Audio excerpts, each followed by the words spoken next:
Kaya 3 minutes ang na-make, nakakainis. Tanggalin ko salamin ko. Mas better pag may salamin. Okay na.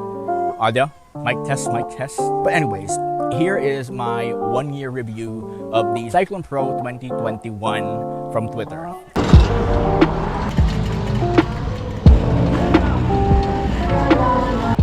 Hi, what's up guys? So ayun, kamusta? How are you? I would like to apologize kasi yeah, it's been a long time since I did a video. Medyo busy sa work, daming gastos, so kailangang umawi. Pero yeah, I will try to give you an update on things. Pero you know, wait lang. So yeah, mostly pa dito sa bike, so I'm doing this for you.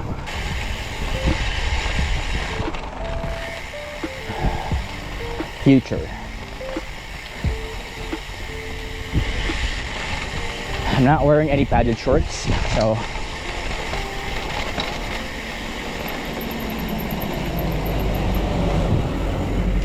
damang-dam ako.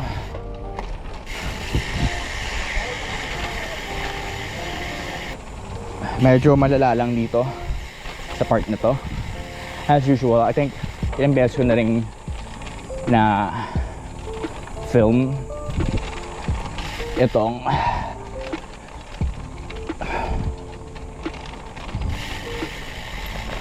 like barangay road sa, you know, it looks very scenic sa video.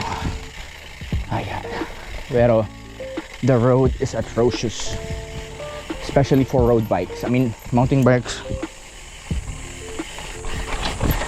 no problem, pero road bikes, yeah, definitely gonna be an issue.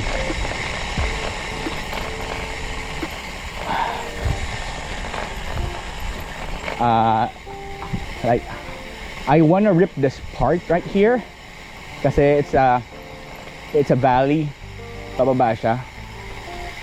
Baguio feels papausok. Anyways, yeah, pababa to, siguro mga 100 meters. Pero like it's mostly blind curves, so delikado. We'd rather not die. So ito yung pinakang dip niya.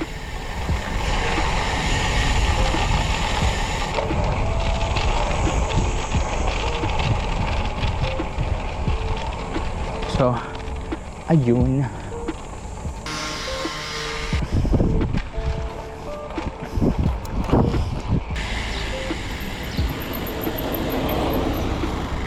Okay. Bilis.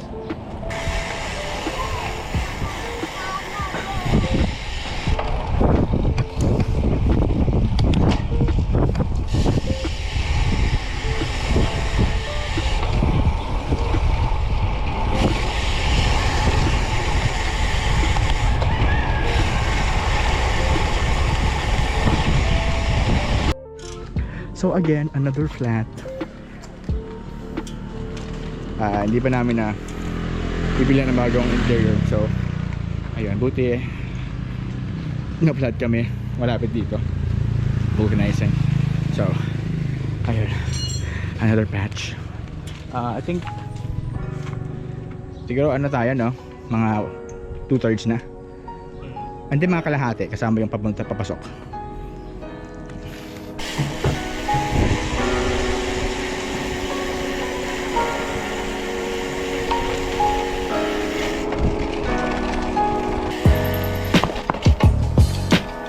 So, medyo sketchy lang. So, meron pa rin pang part na to. No! Wrong. Mali, doon sa kabila. May gravel section. So, honestly, siguro kung mga napahaba-haba ito ng mga like 2 to 3 kilometers, ang ganda nitong gravel section na to.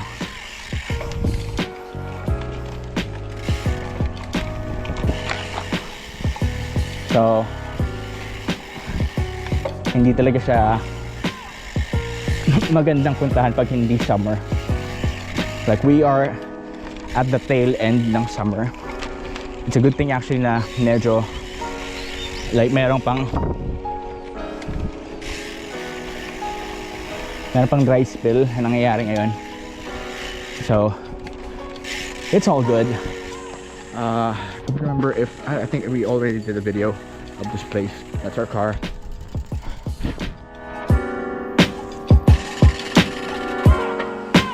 Aba. Ano na? Wait lang.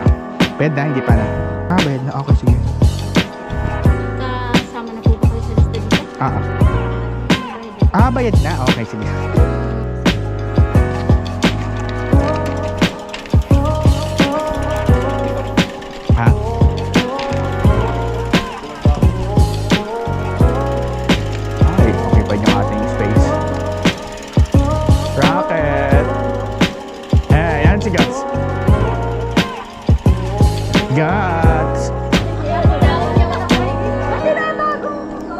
Go po. 1.5. Kano po? Okay, dalawa. Taxi. Sige. Okay, mamaya. Thank you.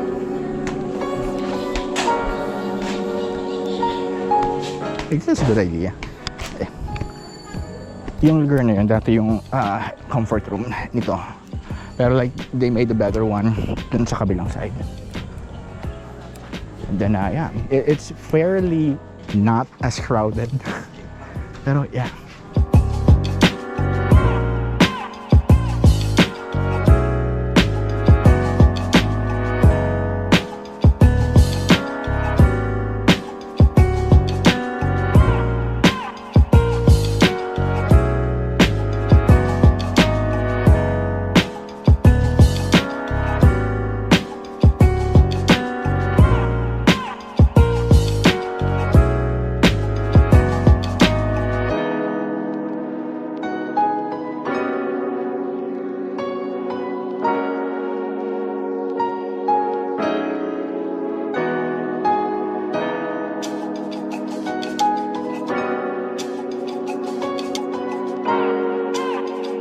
Wow, this is the second time that I'm doing this. I've been talking for about, I don't know, maybe 2 to 3 minutes na, and hindi pala naka-record yung video. So anyway, for today's video guys, welcome to my channel. Hindi talaga ako makita over dun sa mga ganong intro. But anyways, here is my 1-year review of the Cyclone Pro 2021 from Twitter. So this is the Cyclone Pro 2021. This is from Twitter, a bike company from China. This is almost a full carbon bike. The only part here na hindi carbon ay yung rim. You can still get yung a full carbon version nito, pero for the sake of this video and for the sake of this review, this will be based on my experience with this bike specifically. So it's been more than a year na since I got this bike. Total mileage nito, I can't give you like a specific mileage kasi we stopped recording yung mga rides namin. When we stopped recording with our bike computer, it was around 5,000 kilometers na. So that was like, I don't know, probably February when we stopped, probably around 7,000 to 8,000 kilometers all in all for the whole 1 year. Anyways, about this bike. So again, recap, I bought this bike from McCoy's Bike Hub sa Paniki, Tarlac. That was back in April of like 2021. So the tail end nung lockdown periods. Actually, hindi na lockdown nun, pero then, you know, there was a lot of restrictions. But anyway, yeah, I got this bike for 74,999. So basically 75,000. And then I had it shipped through LBC for another 4,700. So it's roughly 80,000. Ano pa? Build and quality. Quality is decent. I wouldn't say na it's like premium kasi we found a few, it's not a deal breaker, pero you know, we found a few not so great finishes with this bike. Yung Stealth Pro nila, which is like the second tier, like this is the first tier, pero like there's a second tier, pero like it's still good. The finish there is a little better compared to this, pero like you wouldn't go wrong. kahit na there's like a few hiccups here and there.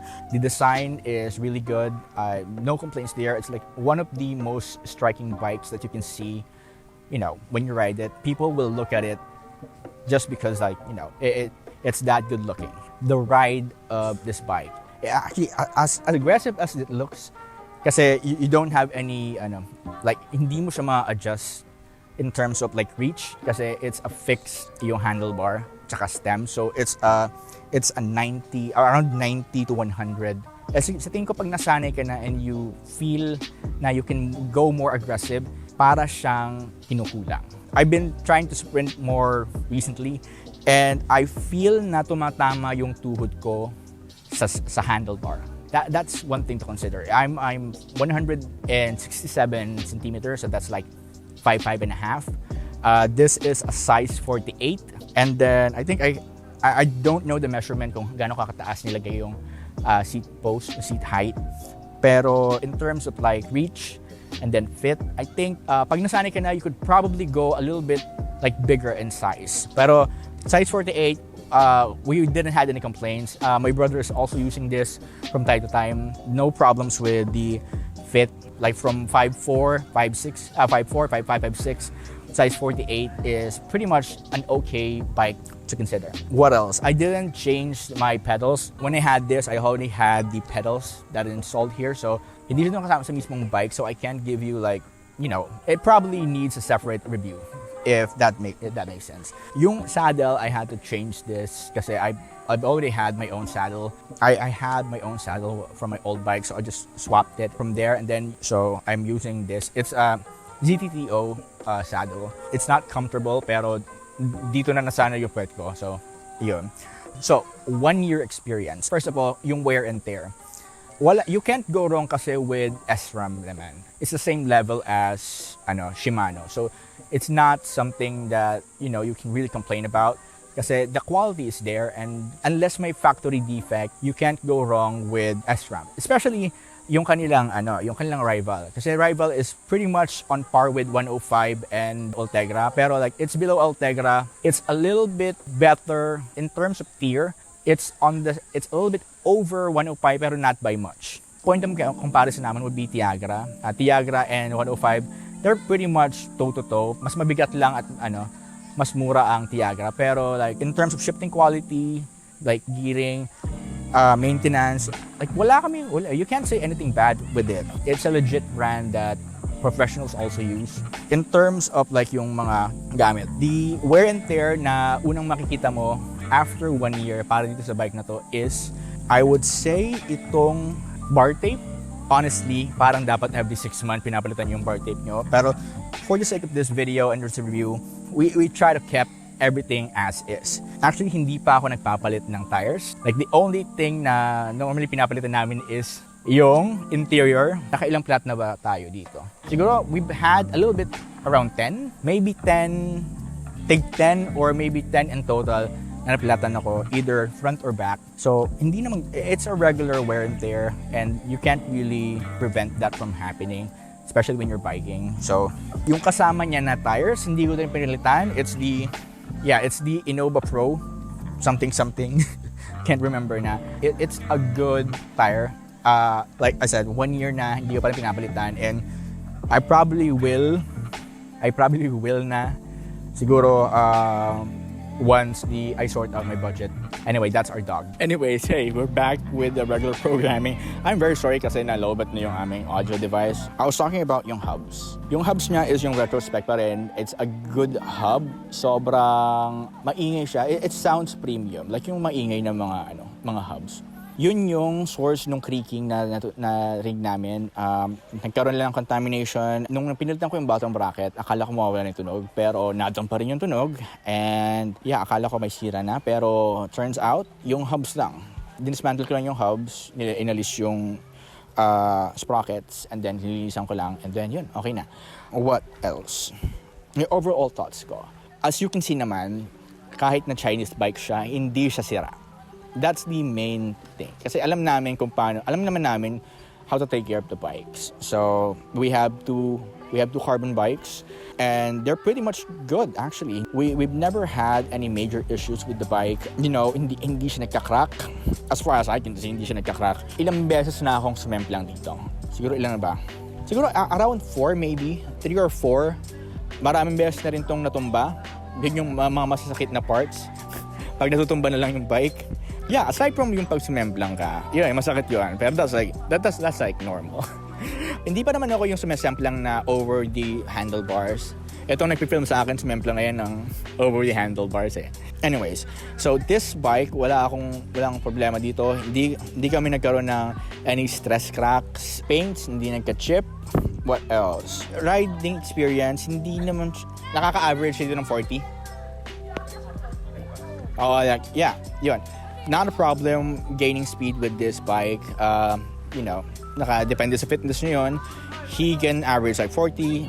I think I can average like around 35 to like around 35ish. Masyado pa ako mabigat to get to that speed. What else? Yung brakes. Brakes probably kailangan ko nang i-change. That's the usual thing naman with bikes, is that you need to have the brakes maintained. So it's probably due na. It's a good duration, or like kung gaano katagal siya bago mo palitan. So umabot pa rin ng pas pa rin ng 1 year. So and there's not much to complain about that. 1 year. And again, this is using yung kanilang retrospect na hydraulic caliper brakes. So it's not bad. Hey, so before anything else, I was just editing the video and I forgot to mention something about yung something about the brakes. So hold on a second. Like, I don't know if I mentioned this before, pero like here is the retrospect hydraulic caliper brakes. Yun. It's flat mounted. Like, yan. Anyways, yan. Maayos yung sa unahan. Actually, malakas ang brakes ng sa unahan. The problem is with the back. Like, normally naman talaga problematic ang backs sa mga preno. Pero the thing is, nung unang beses here, ito yung hindi na nabago. Siguro naman kung napa-service ko to, it would be okay. Pero ito yung remedy ko. Bale, nung unang beses na nakuha namin to, you can see here, pag prineno mo siya, like pag in-engage mo yung preno, wait, ito ba yun? Nope, kabila. Like, yan. Pag nag-engage yung preno, hindi siya bumabalik. So, ang remedy ko is to add this spring. Hindi ko alam if this got fixed or if this is just for my version. Pero, yep, sa aking version ng nitong retrospect na hydraulic caliper brakes, I had to do this para, umayos. Kahit na nakasemplang na kami ng beses dito, hindi pa rin kami napuputulan ng spokes, which is a good thing kasi actually wala kaming idea where we can buy these kinds of spokes. And also, majority ng mga bike shops dito and bike mechanics, ayaw galawin yung wheel set namin kasi akala nila it's carbon. Pero it's not. It's not carbon. Pero like it's ang weight niya is around like 2.3 kilograms. Parang 1.7 itong likod kasama yung sprocket, and then like around 5, 6 yung harap. 500 grams yung harap. So it's fairly decent in terms of weight. Overall weight pala ito is like, I have it in the comment section ng una kong video, it's like 8.67 kilograms. So fairly light, but yeah, yun. It's not 8. It's not under 8. Pero I would imagine if you change to the carbon wheel set, you'd get like the sub 8 kilograms na bike. What else? Chains. Naging meticuloso kami sa chains. Well, I did. Kasi inalis ko yung lubricant and I changed to wax para kahit na like mahawakan ko, hindi ako magagrasahan, hindi madudumihan yung kamay ko. So that's that. With the passing of time and yung pagbabalik na sa new normal, ang price nito ng bike na to is nag-drop na significantly. So from like 75, actually from like 3 or 4 months after I bought this, bumaba na rin siya. It's like you can probably find a bike shop that would sell this for around 65-ish. 65, 67 with this exact spec 4 months after nung binili ko siya. Bumaba siya pero it's like mataas pa rin. Pero right now, you can probably get this bike for around 50,000. There's no point in buying this bike second-hand kasi you can buy this bike brand new like for 50-ish. If you find a version nito na yung retrospect, it's probably around like 35 to like under 40,000. Pero with this spec ng bike, you can buy this like 50. Yung 105 version actually is mas mura. It's a little bit heavier. Of course, hindi siya 105 na cranks. That's one of the reasons why it's cheap. Pero note lang na I think nagkaubusan na ng wheel set na ganito. Kasi this is more like the premium wheel set. Like sub-premium. So you're gonna be getting more of like the ones that you get with the Stealth Pro. Those are like, you can tell na mas bakal siya. Mas, I don't know if it's like aluminum or magnesium. Pero anyway, at the end of the day, ang nireview ko dito is yung frame. Yun lang naman ang yung components niya, yung I would say components niya like the SRAM rival, it's good. Wala kayong problema doon. Ang talagang iisipin niyo lang dito in terms of like durability is yung frame. Hey, what's up guys? So quick cut lang. I forgot to mention yung other components, talking about yung sa SRAM part, pero brakes and hubs are the other components that I should have discussed. Brakes, yes, I've already discussed yung issues ko nung earlier part ng video. And then yung hubs, again, yung hubs nagkaroon siya ng contamination, so I would say prone siya with dust getting inside. I mean, dun lang sa may mga dun lang sa may mga poles, dun siya nagkakaroon ng contamination. Like, madali naman yung linisin.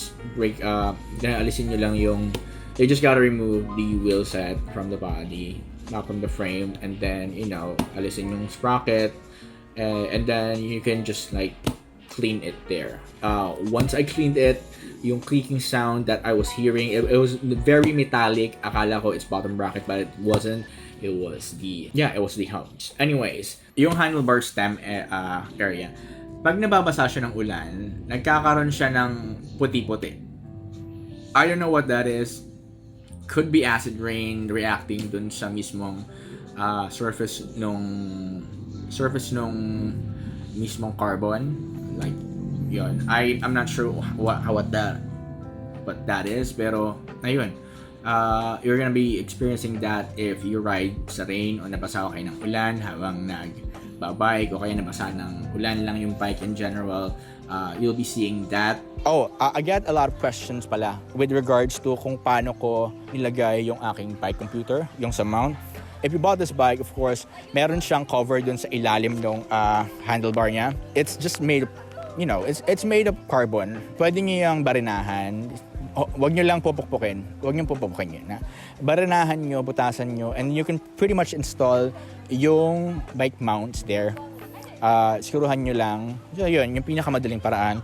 What else? I think meron ding mga mounts na pwede nyong i-double-sided tape lang sa ibabaw. So that's also an option. Pero it's more clean when you mount it like sa unahan. It integrates really well with the look of it, with the aesthetic. Like, final thoughts.